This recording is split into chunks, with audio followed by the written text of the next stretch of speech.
Today we're going to be breaking down my modern lever actions and answering my most frequently asked questions about them. Since doing my first modern tactical lever action with MadPig Customs, I've received a lot of questions about these, about the build list. Why would you have them? What role do they play? And I figure in this video, I will do a build list breakdown of each of these guns, along with going over at the end of the video why you would have one of these and if they even have a practical purpose. So first, one of the most frequent questions I get asked about is the actual build list, the parts, why I chose them. So we're gonna break down these guns individually and quickly go over the parts that are on them. We're not gonna do this one because this one actually has its own individual video I've already done here if you guys are interested in seeing that, but we'll go over the two new ones that we've done. This is the new 4570 that we did with MadPig Customs. This will be the first one we'll go over. This gun started its life as a Henry Big Boy X in 4570, and it's become this beautiful beast. So what we did is end up sending it to MadPig Customs. They added the Midwest Industries handguard that goes all the way from the top, all the way back. It gives you their sights, and then they get the Midwest Industries, the Midwest Industries, their new grip and stock. So this gives you a really nice grip angle, and then you have adjustment here on your stock to be able to change that for your cheek well, depending on what optic you run. And then you have these round carriers as well to be able to hold extra rounds of that massive 4570, which is absolutely beautiful. And then we went with MadPig Customs lever. So when this actually got put on, this was the very first gun to have this lever on, which was really exciting. It's just a beautiful design, and I think it really goes well with the whole gun as a whole.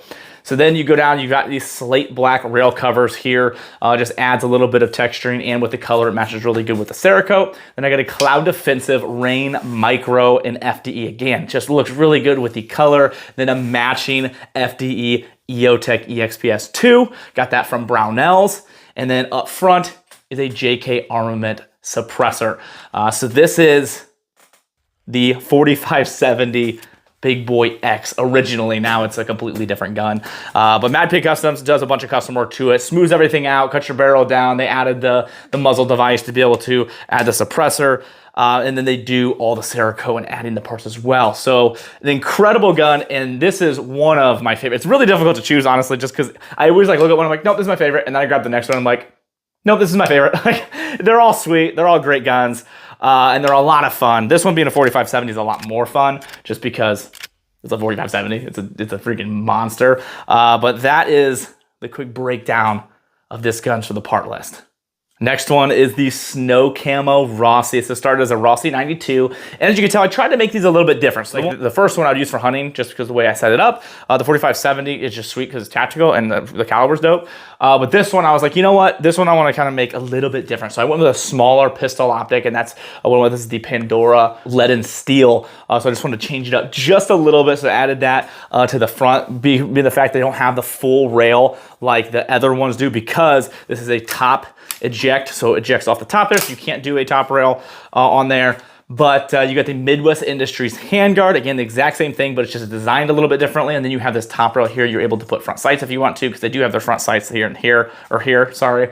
But you can put like an IR device if you went with a higher optic, but you have the extra mount up front. And then you've got Midwest Industries grip and stock as well. You can tell this one's a little bit different, the angle. So they have multiple different designs for the grips and stocks. You still have your cheek riser, you have your round carriers there. You can carry a lot more because obviously 357 is a little bit smaller, a little bit easier to use. And then you've got the extended lever that's from Rossy.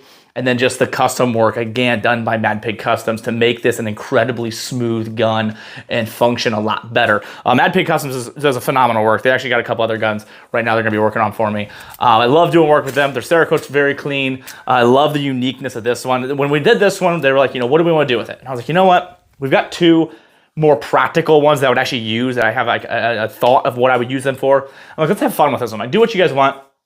And they thought of this, and it's incredible. Something that people don't notice enough, and I think needs attention, is how they did the Cerakote on this, on the inside of the handguard.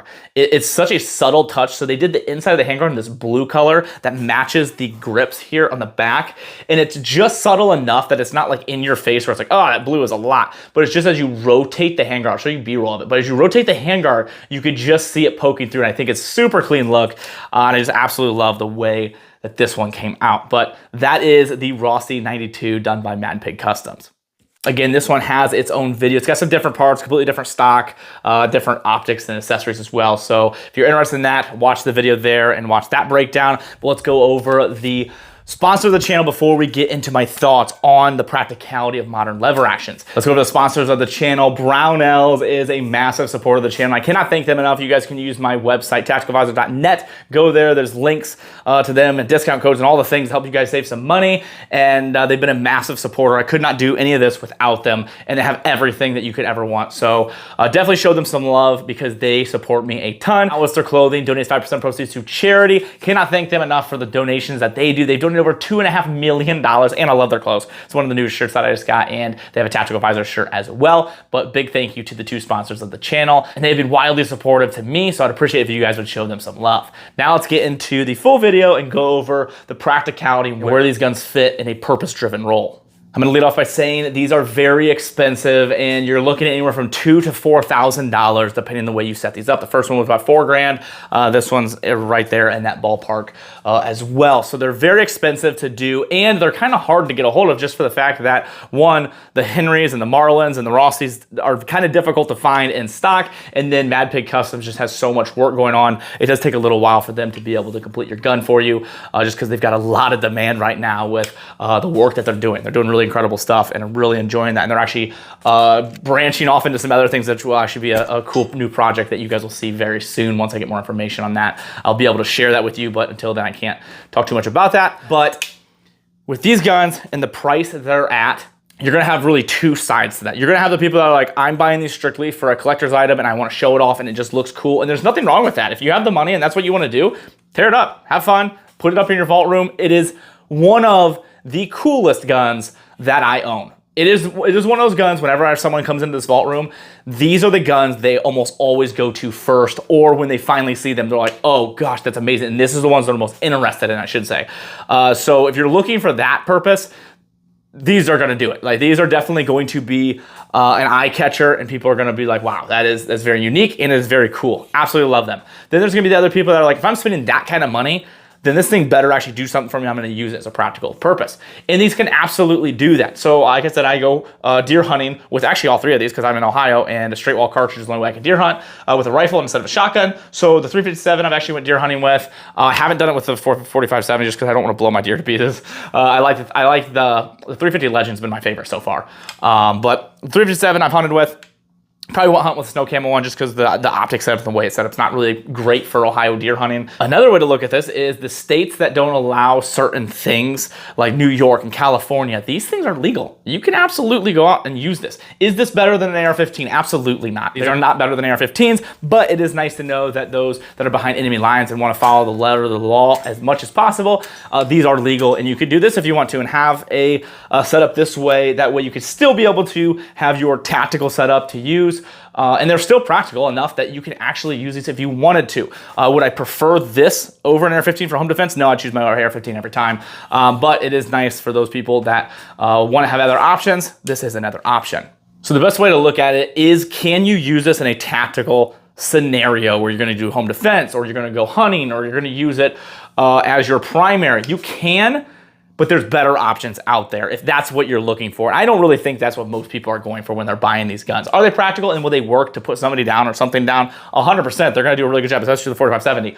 But there's better options out there on the market if that's your primary goal. If you're looking for something wildly unique, really neat, and if you just really like modern lever actions, I personally love lever actions. I got a lot of lever actions, a lot of old Henrys, Cimarron, a handful of different style of lever actions that are just fun. And this is something different. You know, it's cool to have that old style, but also that like touch of modern, or like a splash of modern added to it, which is all, other than the fact that it's a lever action.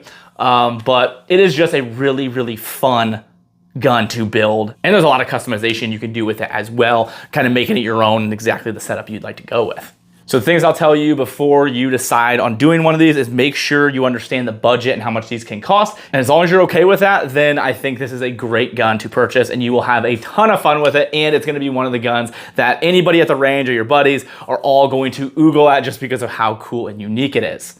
Hopefully this video was able to help you make a better purchase decision on it if this is something you think is a good idea, and hopefully you guys enjoyed the build breakdown list of everything. Everyone likes breakdowns. I always get comments about like, can I get the build list? Can I get the build list? And it's just easier to make a whole video, and then I can just send them the video and they can watch the whole breakdown of all the guns and my thoughts. But other than that, the best way you guys can support me in the channel is go to my website, tacticaladvisor.net, and from there's a bunch of links, discount codes, anything on there you guys can use, and I appreciate that so much. Supporting the people that support me is a great help. Thank you guys so much. I appreciate you all.